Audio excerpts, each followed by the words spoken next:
조간신문에 실려 있는 기사를 제가 한번 읽어드리겠습니다. 일에만 몰두하던 42세 직장인 K씨는 최근 쉽게 피로하고 집중력도 현저히 떨어졌다.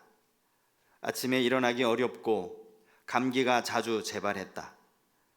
커피를 서너 잔 이상 마셔도 피곤은 쉽게 가시지 않았다. 무기력해서 무슨 일을 해도 의욕이 생기지 않고 즐겁지도 않다. 이 같은 번아웃 증후군을 호소하는 사람들이 많다. 한 설문조사에 따르면 직장인의 85%가 번아웃 증후군을 겪고 있다. 번아웃 증후군은 글자 그대로 모두 다 타버리고 재만 남은 것 같다고 해서 붙여진 증상이다. 충분히 휴식을 취해도 극심한 피로 증상이 풀리지 않고 6개월 이상 지속되는 상태다. 사실 이 신문은 최근의 신문이 아니라 몇 년 전 신문에 실려 있는 기사인데요. 사실 우리에게는 번아웃 증후군이라는 말이 너무나도 익숙한 용어가 되어버린 것 같습니다. 2019년에는 세계보건기구라고 하죠. 이 세계보건기구에서도 이 증상에 대해서 이렇게 발표를 했다고 합니다. 이게 어떤 특정한 질병이라고 정의를 내리기는 참 아직까지 애매한 부분이 있지만 질병이라고 정의 내릴 수는 없지만 그럼에도 불구하고 각별한 주의가 필요하다, 이렇게 이제 발표를 했다라는 겁니다. 과중한 업무와 책임감으로 인해 생기는 증상이기도 하지만 꼭 과중한 업무만이 이 원인이 아니라 일에 대하여 충분한 보상이 없을 때라든지 동기부여가 되지 않을 때 혹은 미래에 희망이 없다라고 느껴질 때 이런 번아웃 증상들이 나타난다고 합니다. 아마 우리 가운데 이런 비슷한 증상을 겪고 계신 분들, 또 경험하신 분들도 아마 여기 많이 와 앉아 계실 텐데, 그런 분들에게 오늘 본문 28절 말씀은 참으로 위로가 되는 그러한 말씀이지 않을까 싶습니다. 수고하고 무거운 짐진 자들아 다 내게로 오라. 여러분, 이 말씀은 지금으로부터 약 2000년 전에 예수님 당시에 주님이 하셨던 말씀입니다. 오늘처럼 사회가 어지럽고 복잡하고 현대인들이 이 스트레스로 인하여서 번아웃되는 이런 사회가 아니라 지금으로부터 약 한참 전, 2000년이나 전에 이 말씀을 하셨다라는 거예요. 우리가 여기서 알 수 있는 것은요, 각 시대마다 사람들을 지치게 만드는 이 수고하고 무거운 짐을 지고 가는 사람들이 언제나 있어 왔다라는 거예요. 2000년 전에는 무슨 힘든 게 있었겠어? 그렇지 않다라는 거예요. 예수님 당시에도 이렇게 수고하고 무거운 짐을 지고 살아가는 사람들이 있었다라는 것이죠. 아마도 예수님 당시의 사람들에게 있어서 이 수고하고 무거운 짐이라는 것은 그들이 지켜야 하는 구약의 율법과 또 전통이었을 겁니다. 예수님이 마태복음 23장 4절에 보면 여기 이 무거운 짐에 대해서 또 이런 말씀을 하시거든요. 마태복음 23장 4절 말씀인데요. 또 무거운 짐을 묶어 사람의 어깨에 지우되 자기는 이것을 한 손가락으로도 움직이려 하지 아니하며. 이 말씀은 당시 예수님께서 종교 지도자들이라고 할 수 있는 바리새인들, 서기관들, 그들을 책망하시는 말씀이에요. 그들이 백성들에게는 이렇게 무거운 짐을 지우면서 정작 자기들은 손가락 하나 까딱하지 않는다, 이렇게 책망을 하시는 말씀이죠. 여기 주님이 왜 율법을 무거운 짐이라고 했을까요? 당시 율법 교사들, 이 종교 지도자들이 만든 율법의 조항들이 자그마치 613개나 되었다고 합니다. 613개. 10계명이 아니에요. 613개. 여러분, 이 계명을, 이 율법의 조항들을 기억이라도 할 수 있었겠습니까? 이것들을 지키라는 거예요. 그렇게 많이 만들어 놓고 이것들을 하나하나 철저하게 지키라고 강요하면서 정작 자기들은 손가락 하나 까딱하지 않았다라는 거죠. 어디 그것뿐입니까? 성경에 보면 이 장로들의 전통이라는 말, 복음서에 몇 번 나오죠. 이 장로들의 전통이라는 말이 나오는데 이건 뭐냐 하면 대를 이어서 사람들의 입에서 입으로 전해오던 구전율법을 말하는 거예요. 그래서 장로들의 전통을 지키지 않는다고 또 예수님 제자들이 또 시비를 당하는 그런 일이 성경에 기록되어져 있지 않습니까? 그러니 613개의 이 율법 조항만으로도 숨이 막힐 지경인데 여기에 장로들의 전통까지 더해졌으니 당시 이스라엘 백성들이 삶이 얼마나 힘들었겠어요. 그야말로 무거운 짐 아니겠느냐고요. 여기 수고라는 단어도 마찬가지입니다. 수고. 어느 시대에나 사람이 살아가는 곳에는 이 수고가 따르기 마련이에요. 그래서 하나님의 사람 모세는 시편 90편 10절에서 이렇게 고백을 했죠. 우리의 연수가 70이요 강건하면 80이라도 그 연수의 자랑은 수고와 슬픔뿐이요 신속히 가니 우리가 날아가나이다. 모세가 우리 인생을 딱 둘로 요약을 했어요. 단어 두 가지로. 수고, 슬픔. 우리의 인생이 그렇다라는 거예요. 수고하고 무거운 짐을 지고 가는 사람들에게 주님이 말씀하십니다. 내가 너희를 쉬게 하겠다. 내가 너희를 쉬게 하겠다. 여러분, 이 말씀만 들어도 얼마나 우리의 기분이 좋아집니까? 하지만 주님이 이렇게 말씀하신 데는 단순히 그냥 이 말 듣고 너희들 마음에 조금이라도 위로받아라 뭐 그런 차원에서 하신 말씀이 아니에요. 이 말씀 듣고 너희들 기분 좋아지라고 그런 말씀, 그냥 입 벌린 말씀이 아니라는 것이죠. 주님은 우리가 힘들게 인생을 살아가고 있다는 사실을 알고 계시는 정도가 아니라 우리에게 무엇이 필요한지도 알고 계십니다. 얼마나 힘드냐는 위로의 말보다는 우리에게 쉼이 필요하다는 것을 말씀하고 계시죠. 그래서 쉼을 주시겠다 그렇게 말씀하시는 거예요. 물론 우리가 이 말씀을 그냥 암송하시는 분들도 계시겠지만 이 말씀을 100번 읽고 100번 머릿속에 암송하고 그런다고 해서 마음의 위로를 조금이라도 받을 수는 있겠지만 오늘 이 시간에는 이 말씀의 의미를 좀 더 우리가 깊이 생각해보는 시간을 가져보려고 합니다. 주님이 어떤 상황에서 누구에게 어떠한 의미로 이렇게 말씀을 하셨는지, 주님이 말씀하시는 이 쉼이라는 게 도대체 무엇인지 이것들을 우리가 좀 더 생각해 보자라는 것이죠. 먼저는 주님이 이 말씀을 전하시는 대상입니다. 누구에게 지금 이 말씀을 하고 계시느냐라는 것이죠. 주님은 오늘 본문의 맥락에 의하면 당시 앞에서 말씀드린 것처럼 이 율법에 의해서 정말 매일매일의 삶의 제약을 받고 있는 당시 유대인들을 대상으로 말씀하시기도 하셨지만 더 나아가서 이 말씀은 이 땅을 살아가는 모든 인생들에게 주신 말씀이라고 할 수 있습니다. 그거 성경이 기록된 거니까 당연히 우리 모두에게, 우리 인생들에게 하신 말씀 아니겠느냐, 그 당연한 이야기를 하느냐라고 말씀하실 분이 계실지 모르겠어요. 하지만 상당수의 많은 사람들이요 이 사실을 전혀 이해하지 못하는 경우가 많이 있습니다. 무슨 말이냐? 우리가 이 세상에서 그래도 꽤 높은 연봉을 받으면서 그렇게 경제적으로 편안한 삶을 살면 인생의 수고 뭐가 있겠어? 그거 뭘 느끼겠어? 이렇게 이야기하시는 분들이 있다라는 거예요. 남부러울 만큼의 재산을 가지고 있으면 그 사람에게는 무슨 특별히 걱정거리가 있겠나? 우리 이렇게 생각하는 거예요. 단지 겉으로 드러나는 모습만 보고 판단을 한다라는 거죠. 사실 이것은 세상이 끊임없이 우리에게 이렇게 쇠뇌하기 때문입니다. 세상은 끊임없이 말하죠. 네가 행복하려면 돈 벌어야 돼. 너 행복하려면 더 좋은 차를 타야 되고 더 좋은 아파트에 살아야 돼. 끊임없이 우리에게 이야기합니다. 네가 지금 불행한 이유가 뭔지 알아? 돈이 없어서 그래. 돈 벌어야 돼. 이거 세상이 말하는 거예요. 네가 지금 왜 불행한 줄 알아? 너 아파서 그래. 건강하지 않아서 그렇다고. 건강만 하면 행복해질 수 있어. 이런 말을 하는 거예요. 근데 여러분, 이 말이 사실입니까? 반은 맞고 반은 틀립니다. 이 말이 진리라면 이 세상에요 가난한 사람들은요 다 인생을 한탄하면서 그렇게 불행한 삶을 살아야 합니다.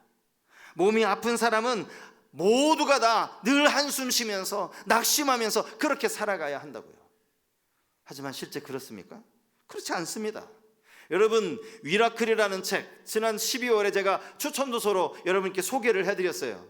그 책을 읽으신 분이 몇 분이나 되시는지 모르겠습니다. 28살 나이에 불의의 사고를 당합니다. 그리고 그 사고로 말미암아 전신마비로 지금도 살아가고 있어요. 휠체어가 아니면 몸을 움직일 수가 없어요. 그러면서도 그가 이야기하는 것이 뭐예요? 행복을 찾아가고 있다는 거예요. 육신의 장애를 가지고 있지만 그 안에서도 얼마든지 행복을 찾을 수 있다라고 그렇게 이야기하는 거예요. 미라클, 우리는 기적을 꿈꿀 수 있다, 그런 의미 아닙니까?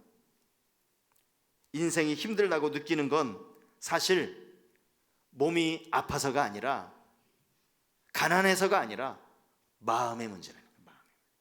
저는 지금까지 목회를 하면서 참 이런 것들을 정말 많이 깨달았어요. 가끔 성도님 가정에 신방을 하다 보면 정말 반지하에 집에 들어서면 곰팡이 냄새가 진동을 하는 그런 성도님들을 신방을 할 때가 있어요. 그분이 스스로 자기 자신을 불행하다고 느끼는 줄 아십니까? 그렇지 않습니다. 오히려 넓은 평수의 고층 아파트에 사시는 그런 성도님들보다 더 큰 행복을 누리는 분들을 제가 여러 번 만나봤어요. 물질의 많고 적음이 행복을 가늠하지 않아요. 수고하고 무거운 짐은 내가 가난해서, 이게 가난의 짐이 아니라는 거예요. 성경적으로 봐도요, 이 수고하고 무거운 짐진 자들은 죄 지은 우리 모두인 것이 맞습니다. 왜냐하면 이 수고라는 단어가 사실은 죄로 인한 하나님의 형벌이기 때문이에요. 성경에 이 수고라는 단어가 가장 먼저 등장하는 곳이 창세기 3장입니다. 여러분, 창세기 3장 하면 거기 어떤 내용이 기록되어져 있는지 아마 아실 거예요. 아담과 하와가 하나님의 명령에 불순종해서 따먹지 말라고 하는 선악과를 따먹죠. 그때 하나님이 그들에게 이렇게 말씀을 하시는데, 먼저 하와에게는 이렇게 말씀하세요. 네가 수고하여 자식을 낳을 것이며, 자식을 낳을 때 수고하며 낳을 것이다. 여러분, 아이를 낳는 고통이 여기에서 생겨난 것 아닙니까? 뿐만 아니라 아담에게는 또 이렇게 말씀하셨습니다. 내 평생에 수고하여야 그 소산을 먹으리라. 땀 흘려야 돼요. 수고해야 돼요. 그것이 범죄의 결과라는 거죠. 그러므로 이 땅에 수고하고 무거운 짐진 자들은 죄를 지고 살아가는 우리 모든 인류라고 할 수 있습니다. 주님이 말씀하시는 수고하고 무거운 짐진 자들은 근본적으로 주님을 온전히 신뢰하지 못하는 자들이라고 할 수 있습니다. 아예 주님을 알지도 못하는 저 불신자이거나, 혹은 교회는 다니지만 아직 예수 그리스도를 깊이 만나지 못하신 분들. 사실 불신자도 문제이지만 교회를 그냥 형식적으로 다니시는 분들이 더 큰 문제입니다. 여러분, 교회 안에 신자와 불신자가 있다라는 말 들어보셨어요? 조금 기분 나쁜 이야기인데요, 교회 안에는 신자도 있고 불신자도 있습니다. 교회를 그냥 형식적으로 다니는 거예요. 그래서 그들을 불신자이지만 우리가 교인이라고는 불러요. 왜요? 내가 성서교회에 등록을 했기 때문에 성서교회 교인인 거예요. 그러나 교인이라고 다 신자는 아니라는 것이죠. 어려서부터 부모님을 따라 습관적으로 교회를 다니셨던 분들, 그래서 주일날 교회에 가지 않으면 왠지 마음이 찜찜하고 그래서 억지로 교회를 나오시는 분들, 하나님을 예배하러 나오는 것이 아니라 지금까지 늘 그래 왔기 때문에 교회에 와서 앉아 계시는 분들, 신자라고 할 수 없겠죠. 이런 분들은 대개 예배를 하나님 앞에 드리는 것이 아니라 예배를 구경합니다. 그리고 예배를 평가합니다.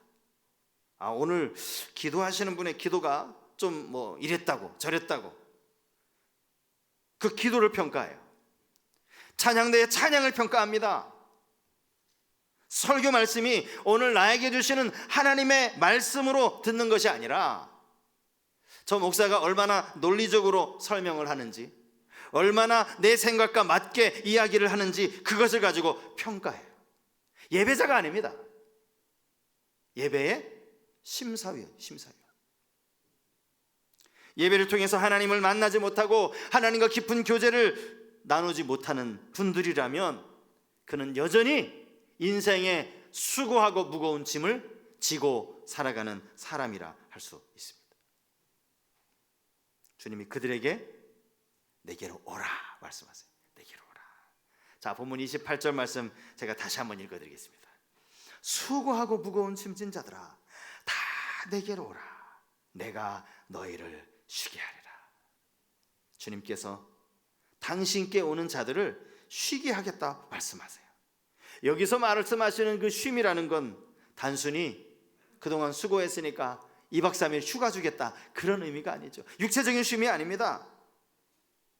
여러분, 육체적인 쉼을 주님이 말씀하신 거라면 우리가 주님 앞에 나아갈 필요가 뭐가 있어요? 다니던 직장 며칠 쉬겠습니다 라고 그냥 출근 안 하면 되는 거 아닙니까? 일하지 않으면 육체적인 쉼을 쉴 수 있는 거예요. 그동안 쌓여있던 그 모든 일들을 그냥 잠시 내려놓으면 되는 겁니다. 그게 쉼입니다. 하지만 이런 쉼은 진정한 의미의 쉼이 아니죠. 그렇지 않습니까? 어떤 분 이야기 들어보니까 하루를 쉬고 나면 그 쉬는 날의 업무를 누가 대신 해주는 게 아니라 그게 그대로 쌓여있다고 하더라고요. 그래서 어차피 그 다음 날 가서 내가 어제 업무까지 일까지 다 해야 되는 거예요. 그게 쉼 아니죠. 그게 무슨 쉼입니까? 1년 내내 직장인들이 손꼽아 기다리는 게 여름 휴가라고 하지 않습니까? 그날은 그날만큼이라도 어쨌든 회사에 출근하지 않아도 되고, 그래도 가족들과 함께 모처럼 좀 쉼의 시간, 휴식의 시간을 가져야 되겠다. 사실은 휴가를 계획하고 휴가 계획을 세울 때만 좋아요. 그리고 나서 2박 3일 가족들 데리고 휴가를 한번 다녀오면 내가 지금 이게 쉬고 있는 건가? 노동을 휴가지에 가서 일하고 있는 건가? 아마 이런 생각이 드실 거예요. 쉬었다라는 느낌보다는 오히려 피곤이 가중된다라는 그런 느낌을 가지실 거예요. 주님께 가면 주님이 말씀하시는 이 쉼이라는 것, 이것은 그런 쉼이 아닙니다. 우리 마음의 평화와 마음의 안식을 의미하는 것이죠. 모든 염려와 모든 걱정으로부터 벗어나는 그러한 쉼입니다. 그래서 29절 말씀에 보면 주님이 이런 말씀하시잖아요. 너희 마음이 쉼을 얻으리라. 너희 육체가 쉴 것이다가 아니에요. 너희 마음이 쉼을 얻으리라. 마음의 쉼이 중요합니다. 물론 육체도 필요에 따라 쉬어줘야 되겠죠. 하지만 육체가 쉰다고 해서 다 쉬는 게 아니에요. 우리의 마음이 평안함을 누릴 수 있어야 된다는 거예요. 업무에 대해서 여전히 막 스트레스를 가지고 여러분 아무리 하루를 쉬어봐야 여러분 쉬는 거 아닙니다. 여전히 머릿속에 그 복잡한 일을 끌어안고 있으면 여러분 그게 쉬어지겠습니까? 진정한 쉼은 우리 마음의 쉼이라는 거예요. 주님이 이 쉼을 약속하고 계십니다. 바라기는 이 말씀을 참 우리에게 너무나 익숙한 말씀이고 우리가 듣기 좋은 말씀이고 그냥 가만히 생각하면 참 기분 좋은 말씀인데 정말 나는 이런 쉼을 누리고 있나? 우리 자신 한번 생각해 보시기 바랍니다. 진짜 내가 주님 안에서 이 쉼을 누리고 있나? 주님은 분명히 거짓말 하시는 게 아닐 거란 말이죠. 우리를 안타까워하시면서 내가 쉬게 하겠다라고 말씀하시는데 우리는 정말 주님 안에서, 주님을 믿는 그 믿음 안에서 진짜 이 쉼을 살아가고 있는가라는 거예요. 그런데 오늘 본문을 보시면 이 본문에 좀 이상하게 생각되는 그런 구절이 하나 나옵니다. 자, 29절 말씀인데요. 나는 마음이 온유하고 겸손하니 나의 멍에를 메고 내게 배우라. 그리하면 너희 마음이 쉼을 얻으리니. 주님이 지금 나의 멍에를 메라 이렇게 말씀을 하고 계시는 거예요. 멍에를 메라뇨. 아니 지금 인생에 이렇게 무겁고 또 수고하고 무거운 이 짐을 지고 있는 걸 주님이 알아주신 건 너무 감사한데, 그래서 이거 다 내려놓고 쉼을 주시겠다는 건 감사한데 주님이 그 다음에 이제는 내 멍에 매야지 이렇게 말씀하시는, 여러분 이상하지 않습니까? 아니 쉬게 하시겠다라고 그렇게 말씀을 하셨다면 아니 그 다음에 멍에를 매라고 말씀하시면 안 되는 거죠. 그게 쉼입니까? 왜 또 멍에를 매라고 말씀하시는 거예요? 네가 있는 그 지고 있는 그 짐 지고 있을래? 아니면 내 멍에 맬래? 뭐 이 선택을 묻는 것도 아니고 왜 이렇게 말씀하시냐고요. 우리는 이 멍에의 의미를 한번 생각해 봐야 됩니다. 주님은 내 멍에는 쉽고 라고 말씀을 하셨어요. 멍에가 쉽다라는 말, 여기 이 쉽다라는 이 표현이 부드럽다, 뭐 알맞다, 편안하다 이런 뜻을 가졌다고 해요. 그런데 과연 멍에가 그렇게 부드러울까? 멍에가 알맞다라는 말, 편안하다는 말, 이거 쉽게 납득이 되지 않는 그런 말씀 아닙니까? 여기서 우리가 주의해 보아야 될 것은 사실은 나의 멍에입니다. 나의 멍에. 주님이 나의 멍에라고 말씀을 하셨어요. 그러니까 주님의 멍에라는 것이죠. 주님의 멍에라는 것은 주님이 이미 메고 계시는 멍에를 의미합니다. 혹시 멍에 어떻게 생긴 물건인지 아마 여러분 다 아실 거예요. 멍에. 제가 라이프 성경 사전을 이제 찾아보니까요, 이 멍에를 이렇게 풀이를 해 놓았습니다. 두 마리의 소나 나귀 등의 목에 얹어 쟁기나 수레를 끄는 목재 도구, 이렇게 설명이 되어 있더라고요. 두 마리의 소, 이렇게 되어 있어 좀 내가 알고 있는 것과 좀 다르다 이런 생각이 들었어요. 저는 시골에서 이제 자랐기 때문에 제가 학교를 갈 때 양 옆에 다 논이었습니다. 요즘처럼 이제 날이 풀리고 하면 이제 소를 끌고 이 밭을 갈잖아요. 논을 갑니다. 소가 이렇게 멍에를 메고 쟁기를 끄는 것을 제가 여러 번 봤습니다. 우리가 생각하는 그 소의 멍에, 등에 메고 있는 이 멍에가 아니더라는 거예요. 성경에 나와 있는, 특별히 이 이스라엘 사람들에게 있어서 이 멍에는 조금 달랐다라는 거예요. 그들의 멍에는 약간 길었습니다. 소 한 마리가 매는 멍에가 아니라 소 두 마리가 같이 매는 그런 멍에였다라는 거죠. 인터넷에 보면 이런 사진이 하나 나와요. 이게 이스라엘에서 이 소가 멍에를 매는 장면입니다. 두 마리의 소가 길다란 멍에에 같이 매고 있죠. 주님이 말씀하신 이 내 멍에라는 것이 바로 이러한 멍에라는 거예요. 이 멍에에 주님이 한쪽에서 이 멍에를 메고 계시면서 너도 와, 너도 이제 내 멍에 매야지, 이렇게 말씀하시는 거예요. 제가 이 말씀을 이렇게 묵상을 하는데요, 몇 년 전에 가족들과 같이 이제 여름 휴가를 가서 거기에서 이 레일바이크를 탔던 기억이 났습니다. 레일바이크 여러분 타보신 분들 많이 계십니까? 요즘은 레일바이크가 이제 좀 신형으로 나오면서요, 사람이 굳이 막 이렇게 페달을 구르지 않아도 이 전기로 그냥 편안하게 이 움직이는 레일바이크도 나왔더라고요. 그런데 그때만 해도요, 사람이, 그것도 이제 여름 휴가 때니까 날씨도 덥잖아요. 레일바이크 한번 타자 그러면 한 사람은 이 페달 구르느라고요, 등에 땀이 그냥 다 젖을 만큼 열심히 페달을 굴러야 이 레일바이크가 움직였어요.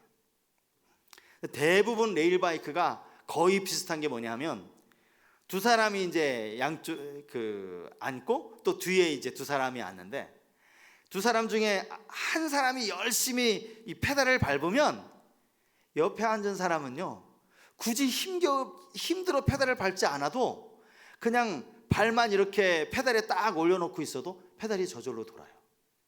레일바이크의 구조가 그렇게 되어 있어요. 두 사람이 열심히 막 힘들여서 페달을 밟는 게 아니라 한 사람이 열심히 막 땀을 흘리면서 페달을 밟으면 한쪽은 그냥 발만 탁 올려놓고 있으면 저절로 페달이 굴러가는 거예요. 여러분 휴가 때 누가 열심히 페달을 굴렸을까요? 열심히 페달을 굴리면 옆에 이렇게 쳐다보면요, 집사람은 그냥 룰루랄라, 한 사람만 열심히 하면 되더라고요. 제가 오늘 이 멍에를 보면서, 멍에를 묵상하면서 그 생각이 들었어요. 주님의 멍에를 매자라는 의미가 이런 의미구나. 너 내 멍에 메고 내가 당한 똑같은 이 무거운 짐을 너도 져, 이게 아니라 이미 주님이 이 멍에를 이미 지고 계셔, 이미 지금 지고 계신 거예요. 그리고 나서 나와 같이 멍에를 매자라고 말씀을 하시는 거죠. 멍에를 지고 가시는 분은 예수님입니다. 실제로 이스라엘의 관습에 따르면 그 이스라엘의 그 아까 그 보신 사진처럼 이제 소 2마리에게 멍에를 지우는데요. 대부분의 농부가 멍에 한쪽에는 어미소를 이제 매게 하고요. 다른 한쪽에는 그 어미소의 새끼, 송아지를 매게 한대요. 인간적으로 생각해보면 그럼 멍에가 이렇게 기울지 않을까 싶은데 그렇게 한대요. 여러분 생각해 보십시오. 어미소에 이미 멍에가 메어졌어요. 그리고 멍에의 사이즈도 맞지 않는 송아지, 자기 새끼 소가 옆에서 멍에를 메고 있습니다. 누가 일을 하는 겁니까? 누가 밭을 가는 겁니까? 누가 열심히 이 수레를 끄는 겁니까? 어미소예요, 어미소. 새끼 소는 그냥 엄마 옆에서 열심히 멍에는 메고 있지만 그냥 엄마가 열심히 땀 흘리면서 그 밭을 갈면 옆에만 있는 거예요. 따라만 가는 거예요, 따라만. 이스라엘의 농부들이 왜 이렇게 하느냐 물어봤더니요, 그렇게 송아지가 옆에서 어미소가 열심히 이 수레를 끌고 밭을 가는 모습을 보면서 저렇게 밭을 가는 거구나 보고 배운다는 거예요. 그리고 자기도 이제 어느 정도 크면 똑같이 어미소 역할을 하고 자기 새끼 송아지를 옆에 놓고 또 그렇게 한다는 거예요. 지혜 아닙니까? 주님이 말씀하신 것이 이런 의미에서 하신 말씀이구나. 그러고 보면요, 성 어거스틴이라고, 여러분 우리에게 잘 알려진 성자 어거스틴을 알고 계실 거 아닙니까? 이분이 예수님의 이 멍에에 대해서 설교를 하시면서 이렇게 한마디를 하셨어요. 여기 나의 멍에, 주님이 말씀하신 이 나의 멍에는 마치 새의 깃털과도 같다. 멍에가 새의 깃털과도 같다라는 거예요. 여러분, 새 깃털 무겁습니까? 후 불면 날아가는 우리에게 말씀하신 이 멍에는 새 깃털과도 같다라는 거예요. 이런 의미에서 하신 말씀이죠. 주님이 이미 이 무거운 멍에를 지고 가셨어요. 사랑의 멍에를 지신 겁니다. 그 사랑 때문에 주님은 십자가를 지셨어요. 이게 주님이 지신 멍에입니다. 왜 주님이 나의 멍에를 메는 것이 쉽다라고 하셨을까요? 이미 주님이 십자가에서 사랑의 완성을 보여주셨기 때문이죠. 우리는 주님처럼 누군가를 위해서 십자가 질 필요가 없어요. 주님이 이미 이 멍에를 다 메고 가셨기 때문이에요. 단지 우리는 주님과 함께 걸으면서 주님과 동행하는 것이죠. 예수님 당시 아직 율법이 무엇인지 깨닫지 못했을 때는요, 율법의 종로로 타던 백성들이었습니다. 그들이 바로 율법의 멍에를 메고 있었다라는 거죠. 그런데 예수 그리스도께서 그 율법의 멍에를 벗어주셨어요. 자, 사도 바울이 갈라디아서 5장 1절에서 이렇게 우리에게 가르칩니다. 갈라디아서 5장 1절 말씀 우리 같이 한 목소리로 읽었으면 좋겠는데 다 같이 한번 읽겠습니다. 시작. 그리스도께서 우리를 자유롭게 하려고 자유를 주셨으니 그러므로 굳건하게 서서 다시는 종의 멍에를 매지 말라. 이게 멍에라는 말 또 나오죠. 종의 멍에가 뭡니까? 율법의 멍에예요. 무거운 율법을 다시 질 필요가 없다라는 거예요. 그러므로 이 본문의 말씀은 근본적으로 죄의 짐을 지고 가는 사람들을 향하여 말씀하시는 자유의 선언이라고 할 수 있습니다. 주님의 멍에를 진다고 해서 우리의 삶이 어려운 것이라고 그렇게 생각하면 안 됩니다. 우리의 삶이 주님과 동행하는 기쁨을 누리는 거예요. 주님과 동행하는 은혜를 누리는 거예요. 우리와 동행하는 예수 그리스도는 우리를 온전하게 하시는 분이십니다. 히브리서 기자의 말씀처럼 믿음의 주여 또 우리를 온전하게 하시는 분이 예수 그리스도이시기 때문입니다. 여러분, 우리에게 정말 필요한 쉼은 우리의 모든 것을 다 내려놓는 것입니다. 쓸데없는 죄악의 짐을 내려놓는 것이고 율법의 짐을 내려놓는 것입니다. 그리고 주님이 지신 그 주님의 멍에를 맬 때 우리 안에 진정한 쉼을 누릴 수 있게 되는 것이죠. 여러분, 이 쉼을 누리며 살아가는 우리 모든 성도님들 되실 수 있기를 주님의 이름으로 축복합니다.